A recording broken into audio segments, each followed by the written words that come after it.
Welcome to everyone to our seminar, How Can I Stay in the Game? I would like to say also a big thanks to Melissa to join us during this seminar. I'm Melissa, how are you? Very good. How are you, Diego? Well. Here in Italy, it's very good, but yeah, let us know a little bit about you. So, I have one question for you today. Sure. The question of the day is, how can I stay in the game? So, especially during this time, what does that make you think of? Yes, stay in the game during this time, it's very complicated because there is a mental battle. We are struggling a lot because we don't see what's up in the future. So there is a lot of uncertainty. So we have to stay close and stay in the right place, and it's like when you playing the basketball game in my case, so that you are done 2 point and it's 30 seconds left, and we have to find a way to shoot 3 point to win the game. I think it's the same. We have to stay in the game until the end. Yes, I agree. And so, especially to stay focused now, for those of us who are competitors in sport that are trying to follow Jesus, if everything is postponed like this and we're running out of steam to stay in the game, how do we do that with our club and in the lives of our teammates?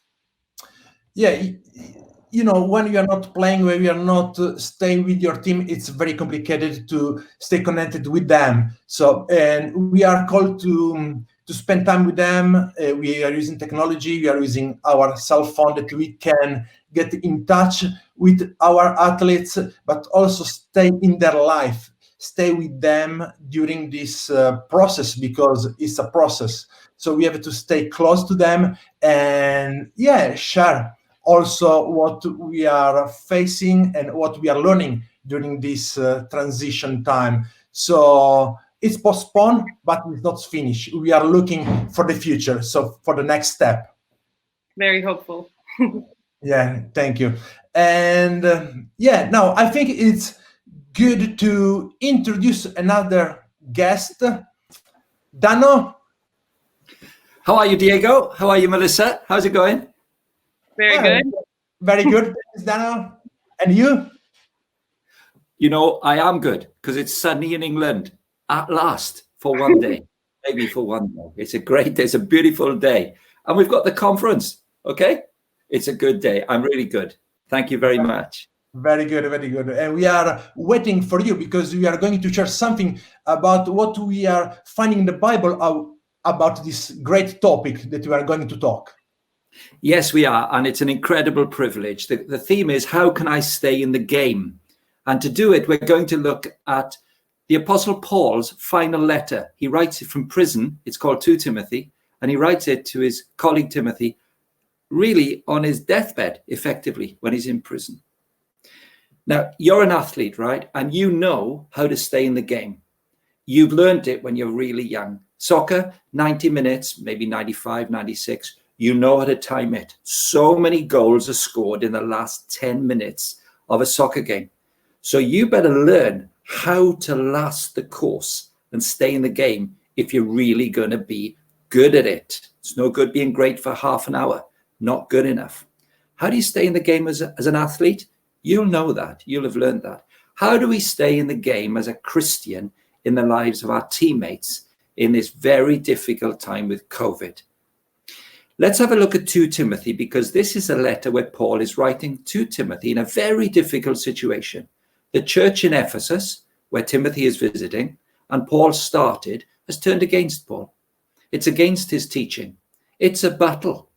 And Paul has got to stay in the game to keep this church moving in the right direction. And he wants Timothy to work with him on it. I think there are some lessons here for you and me as a Christian, for staying in the game, staying in the lives of our teams, of our clubs, when adversity comes, staying in the game for Christ. There's the passage. Let's take the first of 3 headings that I'm going to set up for you for discussion. Firstly, if you're going to stay in the game, stay focused on the finishing line. Read this with me. In the presence of God and of Christ Jesus, who will judge the living and the dead, and in view of his appearing and his kingdom, I give you this charge. That's verse 1. Here's the charge.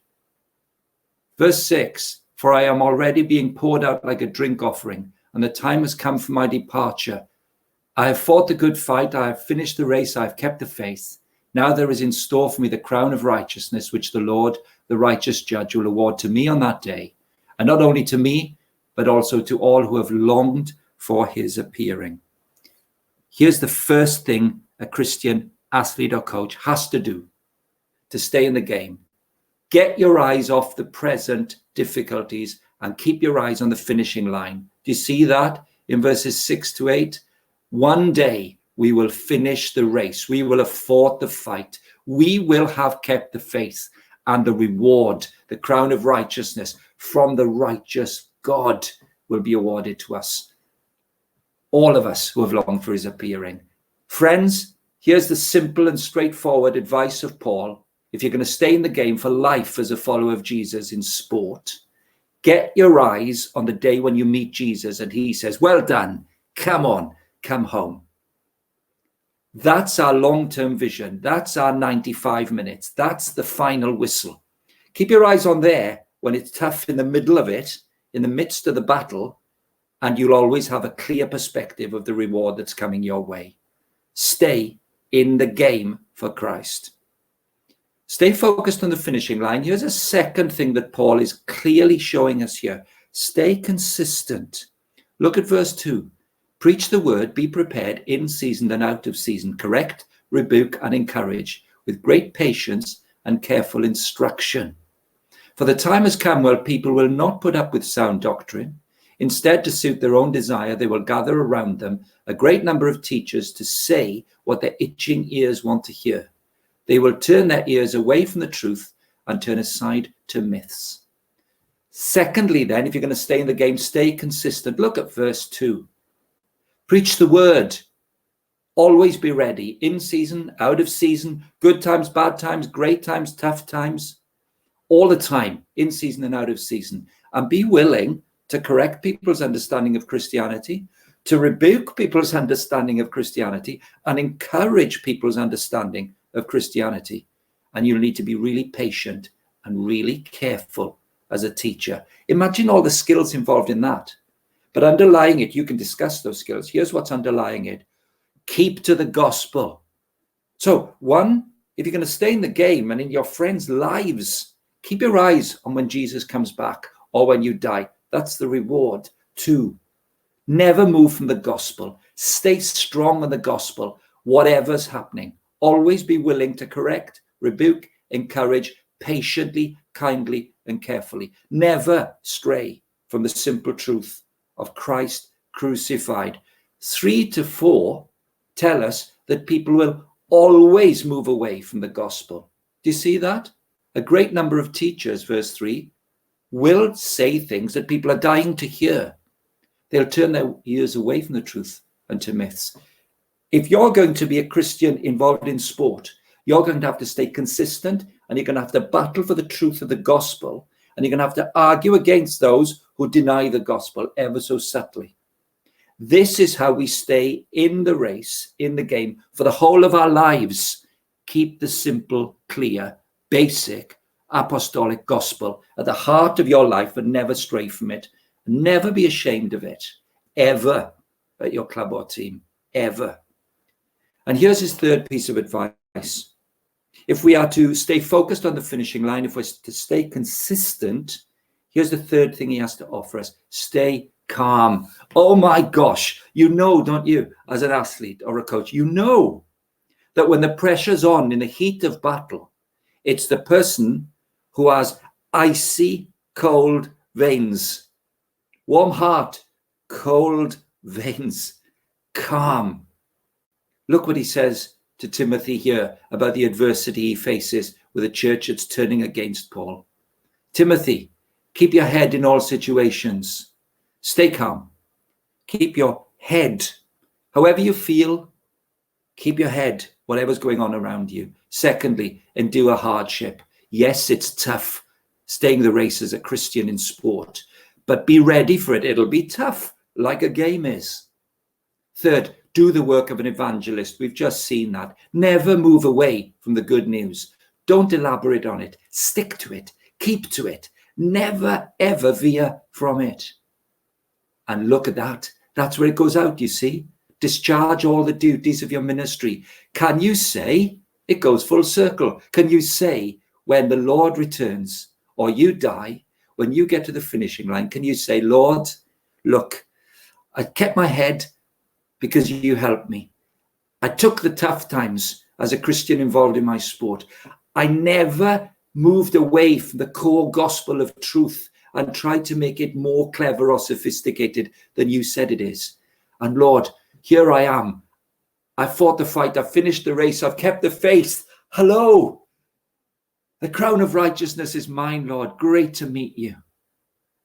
That's the heart of staying in the game. You know it from your sport, right?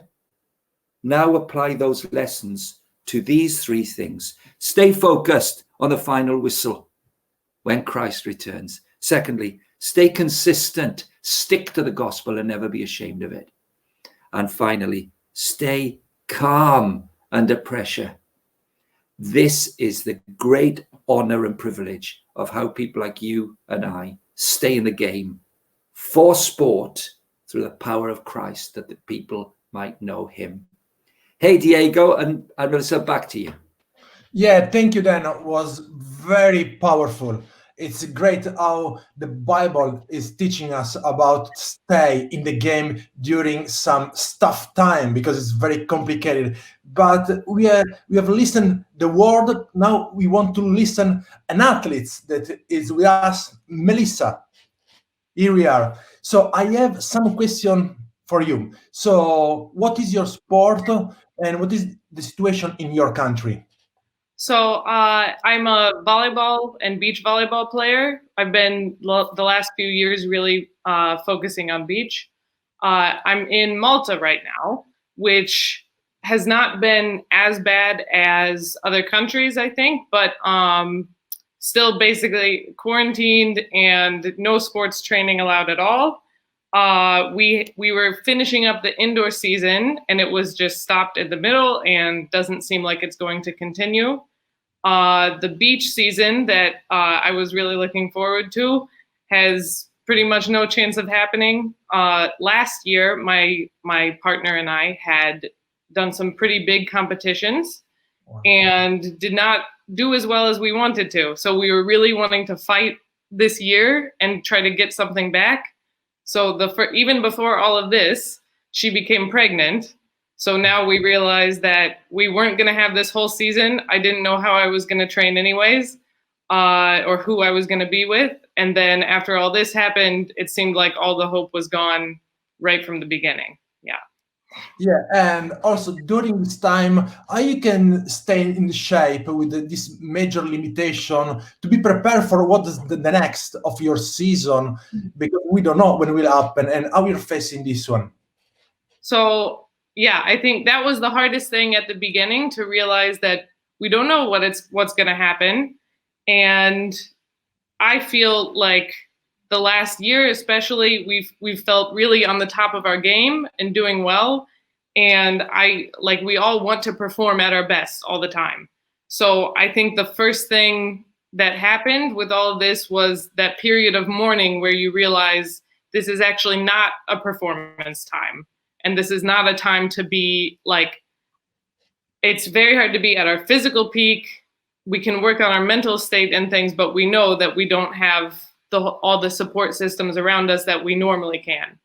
So I've been, from the beginning, trying to work on my own. But of course, I knew it was going to be very difficult trying to do all the workouts at home.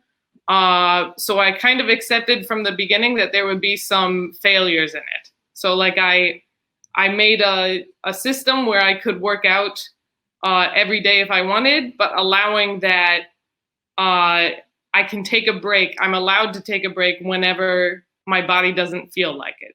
So this has kind of helped me keep the goal of maintaining my level and not trying to be the strongest I've ever been or the fastest I've ever been, but just mentally accepting that this is not a time for peak performance, but for just keeping steady state. So my hair's still wet because I came back from the beach training this morning. I've been trying to go like early morning when nobody else is there so that we can at least get some sand time in, and doing weird things like ball handling against the wall and bothering my neighbors probably. But I've at least been able to keep something going enough to keep me kind of stable. Yeah. Yeah, very good. And this is about your physical and about your sport. And how about your spiritual life? How reading the Bible and your personal walk with God is helping you during this time of uncertainty that we don't know where and when will be hand?